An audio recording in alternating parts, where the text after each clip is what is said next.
গুলশানে আজ বুলবুলিরা গাইছে শিরিন কালাম।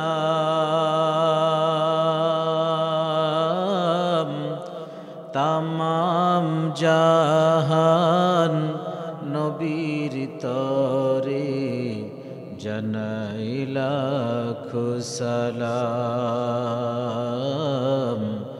জানাই লাখো সালাম। আকাশ হতে চাঁদ নেমেছে মা আমিনার কোলে। আধার রাতে উঠল যেন চাঁদের চেরাগ জ্বলে, চাঁদের চেরাগ জ্বলে। আসসালামু আলাইকুম ওয়া রাহমাতুল্লাহি ওয়া বারাকাতুহু। আল্লাহ তাআলার অশেষ রহমতে আপনারা সবাই কেমন আছেন? আল্লাহর শুকর যে আল্লাহ পাক আমাদের সবাইকে ভালো রেখেছেন, সুস্থ রেখেছেন। আলহামদুলিল্লাহ আলহামদুলিল্লাহ নাহমাদুহু ওয়া নাস্তাঈনুহু ওয়া নাস্তাগফিরুহু ওয়া নু'মিনু বিহি ওয়া নাতাওয়াক্কালু আলাইহি ওয়া নাউযু বিল্লাহি মিন শুরুরি আনফুসিনা ওয়া মিন সাইয়্যাতি আ'মালিনা। মান ইয়াহদিহিল্লাহু ফালা মুদিল্লা লাহু ومن يضلله فلا هادي له ونشهد أن لا إله إلا الله وحده لا شريك له ونشهد أن سيدنا وسندنا وحبيبنا وطبيبنا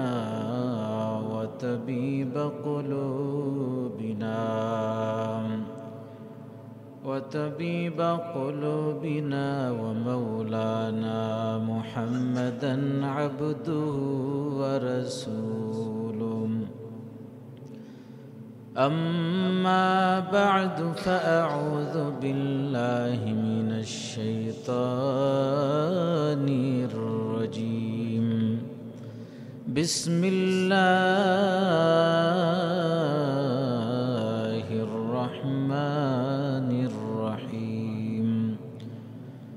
قل إن كنتم تحبون الله فاتبعوني يحببكم الله ويغفر لكم ذنوبكم والله غفور رحيم. صدق الله مولانا العظيم وصدق رسوله النبي الكريم ونحن على ذلك لمن الشاهدين والشاكرين والذاكرين والحمد لله رب العالمين. بلغ العلا بكماله كشف الدجى بجماله حسنت جميع خصاله صلوا عليه وآله. আকাশ হতে চাঁদ নেমেছে মা আমিনার কোলে। আধার রাতে উঠল যেন চাঁদের চেরাগ জ্বলে, রে, চাঁদের চেরাগ জলে। গুলশানে আজ বুলবুলিরা গাইছে শিরিন কালাম।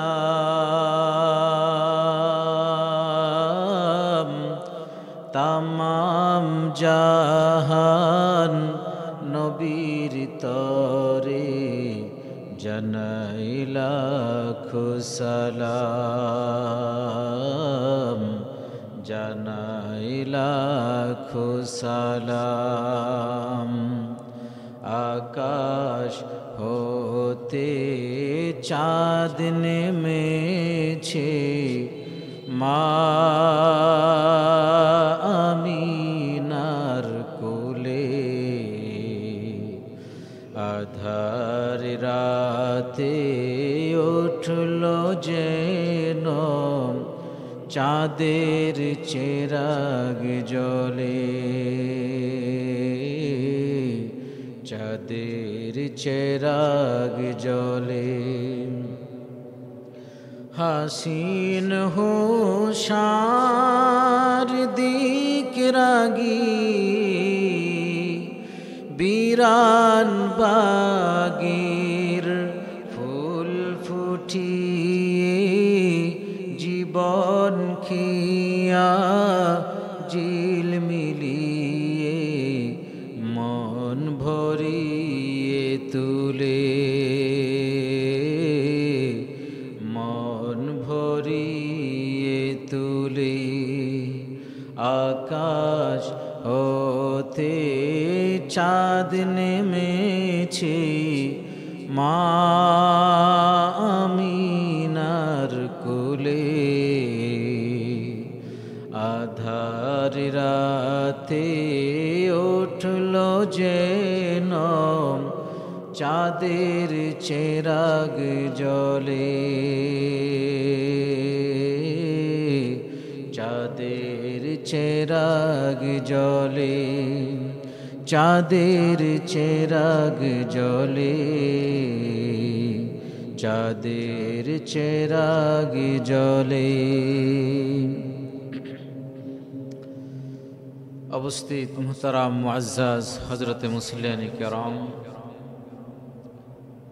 দিগার হযরতে মুরব্বিয়ান আযম, সর্বপ্রথম আল্লাহ তাবারক ওয়া তাআলার মহান দরবারে অসংখ্য অগণিত শুকর আদায় করি, যে মহান আল্লাহ পাক আমাদেরকে অত্যন্ত দয়া করে, মায়া করে, অনুগ্রহ করে, ভালোবেসে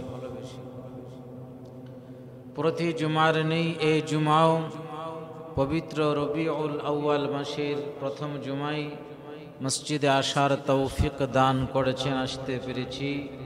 সেই মহান মালিকের দরবারে কালিমাতুশ শুকর অন্তরে অন্তঃস্থল থেকে আল্লাহকে খুশি করার লক্ষ্যে ইমানের আওয়াজকে উঁচু করে সকলে পড়ছি আলহামদুলিল্লাহ।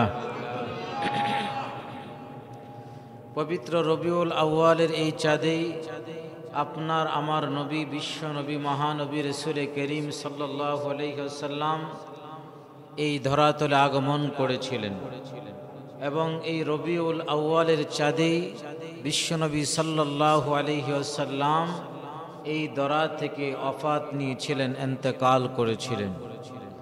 রাসূল করিম সাল্লাল্লাহু আলাইহি ওয়াসাল্লাম এই পৃথিবীর ভিতরে আল্লাহ পাক যত পয়গম্বরগণকে পাঠিয়েছেন, সমস্ত পয়গম্বরের ভিতরে শ্রেষ্ঠ হিসেবে এবং সর্বশেষ আল্লাহ পাক রব্বুল আলামিন প্রেরণ করেছেন।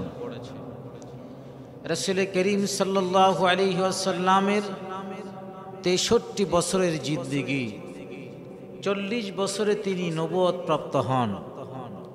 নবী হওয়ার পরে 23 বছর তিনি মক্কায় ছিলেন এবং 23 বছর সর্বমোট তিনি জীবিত ছিলেন।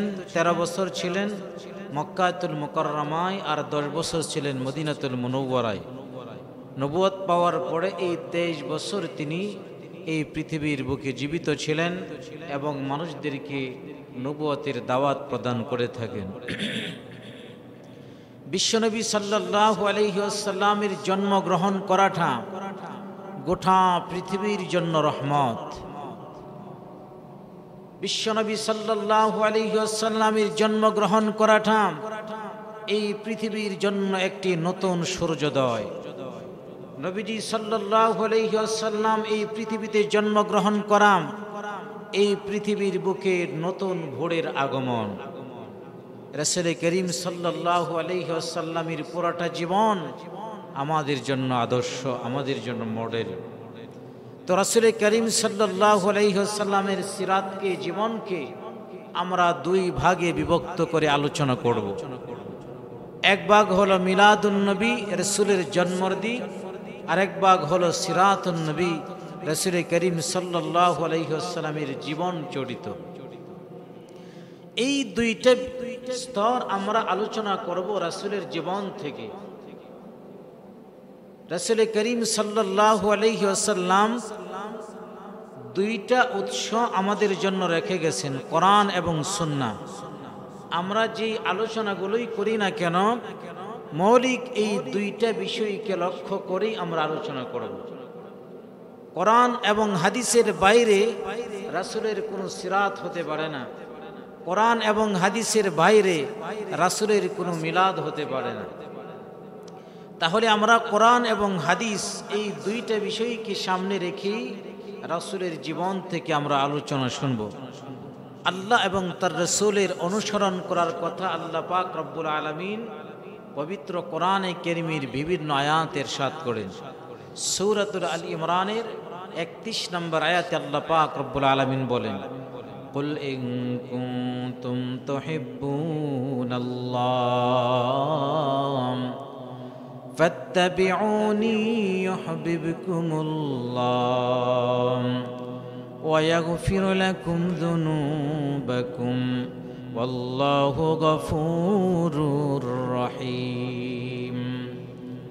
আল্লাহ পাক রব্বুল আলামিন তার হাবিবকে বলেন, ও হাবিব আপনি বলে দিন, ইন কুনতুম তুহিব্বুনাল্লাহ, তোমরা যদি আল্লাহর ভালোবাসা চাও, আল্লাহর ভালোবাসা মহাব্বত যদি অর্জন করতে চাও। আল্লাহর ভালোবাসা চাই না এই পৃথিবীতে কাউকে খুঁজে পাওয়া যাবে না। পৃথিবীর সকল মানুষই আল্লাহর ভালোবাসা চায়, আল্লাহর মহাব্বত অর্জন করতে চায়। কারণ আল্লাহর মহাব্বত, আল্লাহর ভালোবাসা অর্জন ছাড়া একটা মানুষের জীবনে কোশ্চিন কালেও সফলতা আসে না। সুতরাং পৃথিবীর সকল মানুষই চায় আল্লাহ যেন আমাকে ভালোবাসেন। আল্লাহর মহাব্বত, আল্লাহর ভালোবাসা আমরা কিভাবে পাবো? আল্লাহ পাক রব্বুল আলামিন বলেন, হে নবী আপনি বলে দেন, ইন কুনতুম তুহিব্বুনাল্লাহ, তোমরা যদি আল্লাহর ভালোবাসা চাও, ফাত্তাবিউনি, আমি নবীর অনুসরণ করো, আমি নবীর অনুকরণ করো, ইউহিব্বুকুমুল্লাহ, আমি নবীর অনুসরণ যদি করতে পারো, আমি নবীর অনুকরণ যদি করতে পারো, ইউহিব্বুকুমুল্লাহ ফাত্তাবিউনি ইউহিব্বুকুমুল্লাহ। আল্লাহ বলছেন নবীর অনুসরণ করলে আল্লাহ পাকের ভালোবাসা পাওয়া যাবে। ওয়া ইয়াগফিরু লাকুম যুনুবাকুম, আল্লাহ শুধু ভালোবাসবেন বিষয়টা এমন না। ওয়া ইয়াগফিরু লাকুম যুনুবাকুম, আল্লাহ পাক রব্বুল আলামিন তোমাদের জিন্দেগীর গুনাহগুলো ক্ষমা করে দেবেন। সুবহানাল্লাহ। নবীর অনুকরণ করলে আল্লাহর ভালোবাসা পাওয়া যাবে, আর আল্লাহ পাক আমাদের জিন্দেগীর গুনাহগুলো ক্ষমা করে দেন। কোরআনে কারীমের সূরা মুহাম্মাদের সূরা নূরের 54 নম্বর আয়াতে আল্লাহ পাক রব্বুল আলামিন বলেন, কুল আতিউল্লাহ ওয়া আতিউর রাসূল। আল্লাহ পাক রব্বুল আলামিন এই আয়াতের ভিতরে বলছেন তোমরা আল্লাহ এবং তার রাসূলের অনুগত করো, আল্লাহ এবং তার রাসূলের অনুসরণ করো। সূরা মুহাম্মাদের 33 নম্বর আয়াতে আল্লাহ পাক রব্বুল আলামিন বলেন, ইয়া আইয়ুহাল্লাযীনা আমানু আতিউল্লাহ ওয়া আতিউর রাসূল ওয়া লা তুবতিলু আমালাকুম। আল্লাহ পাক রব্বুল আলামিন বলছেন, হে ঈমানদারেরা, তোমরা আল্লাহ এবং রাসূলের আনুগত্য করো, আল্লাহ এবং আল্লাহ রাসূলের আনুগত্য করো। কারণ আল্লাহ এবং আল্লাহ রাসূলের আনুগত্য যারা করে না, তাদের আমলগুলো আল্লাহ বরবাদ করে দেন। ওয়ালা তুবতিলু আমালাকুম। আল্লাহ পাক রব্বুল আলামিন বলেন, আল্লাহ এবং তার রাসূলের অনুসরণ থেকে বিরত থেকে তোমরা তোমাদের আমলগুলোকে ধ্বংস করে দিও না, বাতিল করে দিও না। আল্লাহর পয়গম্বর বিশ্বনবী রাসূল আরবী সাল্লাল্লাহু আলাইহি ওয়াসাল্লাম হাদিস শরীফের ভিতরে ইরশাদ করেন, মুওয়াত্তা মালিকের 3 নম্বর হাদিসের ভিতরে বর্ণিত, নবীজি বলেন, তারাকতু ফিকুম আমরাইনি লান তাদিল্লু মা তামাসসাকতুম বিহিমা কিতাবাল্লাহ ওয়া সুন্নাত নবী। নবীজি সাল্লাল্লাহু আলাইহি ওয়াসাল্লাম বলেন, তোমাদের কাছে আমি 2টা জিনিস রেখে গেলাম, যদি আঁকড়ে ধরতে পারো তাহলে তোমরা সফল কাম হবে, তোমরা বিভ্রান্ত হবে না। 2টা জিনিস যদি তোমরা অনুসরণ করতে পারো, ফলো করতে পারো, তাহলে তোমরা পথভ্রষ্ট হবে না। 1 নম্বর হলো আল্লাহর কিতাব, 2 নম্বর হলো নবীজির সুন্নাহ অর্থাৎ হাদিস। এই 2টা জিনিসকে কিতাবুল্লাহ, আল্লাহর কিতাব কোরআনে কারীম, আর সুন্নাহ নবীজির সুন্নাহ মানে হাদিস, এই 2টা জিনিসকে যদি আঁকড়ে ধরতে পারে, আল্লাহ পাক রব্বুল আলামিন আমাদের জীবনে সফলতা দান করবেন, ভ্রান্ত করবেন না। কোরআন এবং সুন্নাহ এই 2টা দলিল থেকে আরো 2টা দলিল বের হয়েছে, ইজমা এবং কিয়াস। সুতরাং শরীয়তের দলিল হলো 4টি, কোরআন, সুন্নাহ, ইজমা, কিয়াস। এই 4টা দলিলের বাইরে শরীয়তে কোনো দলিল নাই। সুতরাং আমরা যে সমস্ত কাজ করব, এই 4 দলিলের ভিত্তিতে করব, 4 দলিলের বাইরে আমরা কোনো কাজ করব না। এই 4 দলিলের ভিত্তিতে আমরা কাজ করব। সুতরাং নবীকে অনুসরণ করব, নবীর অনুকরণ করব, কোরআন হাদিসের বাইরে নয়। কোরআন হাদিস সামনে রেখে নবীর অনুসরণ করতে হবে। কোরআনে কারীমের ভিতরে আল্লাহ পাক রব্বুল আলামিন সূরা বাকারার 13 নম্বর আয়াতে আল্লাহ পাক রব্বুল আলামিন ইরশাদ করেন, ওয়া ইযা ক্বিলা লাহুম আমিনু কামা আমানান নাস ক্বালু আনুমিনু কামা السفهاء ألا إنهم هم السفهاء ولكن لا يعلمون। আল্লাহ পাক রব্বুল আলামিন বলেন, যখন মক্কার কাফিরদেরকে বলা হতো, আমিনু, তোমরা ঈমান আনো, কামা আমানান নাস, যেভাবে মানুষের ঈমান এনেছে, সাহাবে কেরাম যেভাবে ঈমান এনেছে, সাহাবীরা যেভাবে ঈমান এনেছে, তোমরা সেইভাবে ঈমান আনো। তখন তারা বলতো, ক্বালু আনুমিনু কামা আমানাস সুফাহা, তারা তিরস্কার করে বলতো, আমরা কি ঈমান আনবো যেভাবে ঈমান এনেছে বুকারা, নিরুপেদের ঈমান এনেছে। তার মানে সাহাবে কেরামদেরকে বেঈমানরা নির্বোধ মনে করত, বোকা মনে করত। তারা বলে, আমরা কি বোকাদের মতন ঈমান আনবো নাকি? আল্লাহ পাক রব্বুল আলামিন বললেন, আলা ইন্নাহুম হুমুস সুফাহা। আল্লাহ পাক বললেন, সাহাবীরা তোমরা বোকা নয়, বরং তারাই হলো বোকা, তারাই হলো নির্বোধ। ওয়ালাকিন লা ইয়ালামুন, কিন্তু তারা বুঝে না। সূরা বাকারার 137 নম্বর আয়াতে আল্লাহ পাক রব্বুল আলামিন বলেন, ফাইন আমিনু বিমিথলি মা আমানতুম বিহি ফাকাদ ইহতাদাউ ওয়া ইন তাওয়াল্লাউ ফাইন্নামা হুম ফি শিকাক فسيكفيكهم الله وهو السميع العليم আল্লাহ পাক রব্বুল আলামিন বলেন ফাইন আমানতুম বিমিথলি মা আমানতুম বিহি যদি তোমরা ঈমান আনো যেইভাবে সাহাবায়ে কেরাম ঈমান গ্রহণ করেছিলেন সাহাবায়ে কেরাম ঈমান এনেছিলেন ফাকাদ ইহতাদাও তাহলে তোমরা সঠিক পথ পেয়ে যাবে হেদায়েতের পথ তোমরা পেয়ে যাবে ওয়া ইন তাওয়াল্লাও আর যদি তোমরা মুখ ফিরিয়ে নাও বিরত থাকো فإنما هم في شقاق তাহলে তোমরা হঠকারিতার ভিতরে লিপ্ত ফাসায়াকফিকাহুমুল্লাহ আর তাদের জন্য আল্লাহ পাক রব্বুল আলামিন যথেষ্ট ওয়া হুয়াস সামিউল আলিম আল্লাহ পাক সব কিছু দেখেন সব কিছু শুনেন তাহলে আমরা এই দুইটা আয়াত দ্বারাতে বুঝলাম আমরা ঈমান আনবো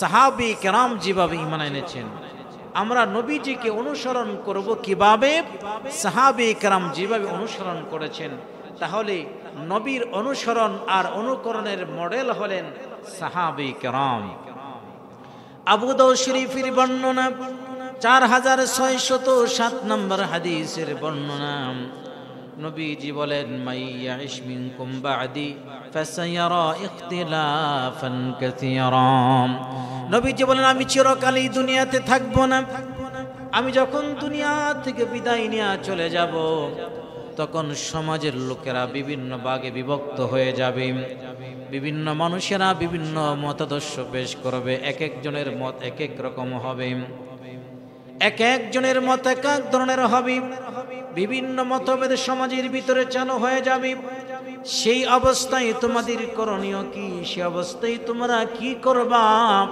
নবীজি বলেন ফালাইকুম বিসুন্নতি ওয়া সুন্নাতিল খুলাফাইর রাশিদিন আল মাহদিয়িন যখন সমাজের লোকেরা দ্বীন সম্পর্কে ইসলাম সম্পর্কে বিভিন্ন মতামতের মাধ্যমে বিশৃঙ্খলা সৃষ্টি করবে একজন এক কথা আরেকজন আরেক কথা এভাবে বিভিন্ন মতামত যখন পেশ করবে মানুষের ভিতরে যখন বিভ্রান্তকর সৃষ্টি করবে তখন তোমরা ফালাইকুম বিসুন্নতি তখন তোমরা আমি সুন্নতির অনুসরণ করবা ওয়া সুন্নাতিল খুলাফাইর রাশিদিন আল মাহদিয়িন আমার খলিফা যারা আছেন যারা হেদায়েতের উপরে প্রতিষ্ঠিত তাদের তোমরা অনুসরণ করবা অনুকরণ করবা তামাসসাকু বিহা ওয়া'আদ্দু আলাইহা বিন-নওয়াজিস তোমরা তাদের অনুসরণ করবা তোমরা তাদের অনুসরণ অনুকরণ এইভাবে তোমরা ধরবা ওয়া'আদ্দু আলাইহা বিন-নওয়াজিস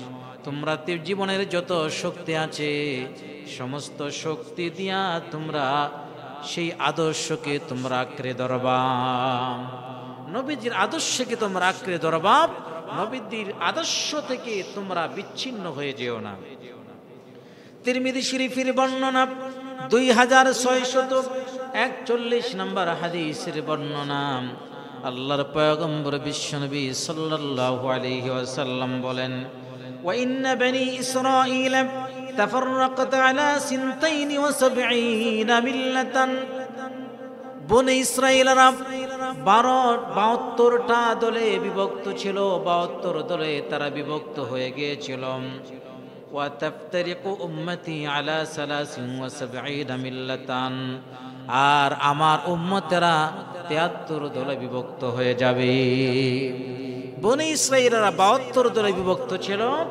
আর আমার উম্মতেরা আরো এক ক্লাস উপরে 73 দলে বিভক্ত হয়ে যাবে এবার বিশ্বনবী সাল্লাল্লাহু আলাইহি ওয়াসাল্লাম বলেন কুল্লুহুম ফিন্নার ইল্লা বিল্লাতান ওয়াহিদাতান এই 73 দলের ভিতরে 72 দলই হবে ভ্রান্ত জাহান্নামের আগুনে জ্বলবে আর একটা দল থাকবে হেদায়েতের উপরে ক্বালু এবার সাহাবী কিরাম আরজ করলেন 73 দলের ভিতরে 72 দলই জাহান্নামে যাবে এক দল যাবে জান্নাতে তারা কারাম ওমান হিয়া ইয়া রাসূলুল্লাহ তারা কারা যারা জান্নাতে যাবে ক্বালামা আনা আলাইহি ওয়া আসহাবিহি আমি এবং আমার সাহাবীদের মতাদর্শের উপরে যারা থাকবে তারা জান্নাতে যাবে, বাকি সব জাহান্নামের লাকড়ি হবে। তার মানে হলো এই আয়াত হাদিসগুলোর দ্বারাতে আমরা বুঝলাম নবীজি যেভাবে বলেছেন, সাহাবী কেরাম যেভাবে আমাদেরকে পথ নির্দেশনা দেখিয়ে গেছেন, এর বাইরে শরীয়ত মনে করে যদি আমরা কোনো কাজ করি তাহলে এটা শরীয়ত হবে না, বরং এটা আমাদের ধ্বংসের জন্য যথেষ্ট হয়ে যাবে, আমাদের জাহান্নামে যাওয়ার জন্য যথেষ্ট হয়ে যাবে। তাহলে আমরা এই দলিলগুলো আমি প্রথমে কেন পেশ করলাম?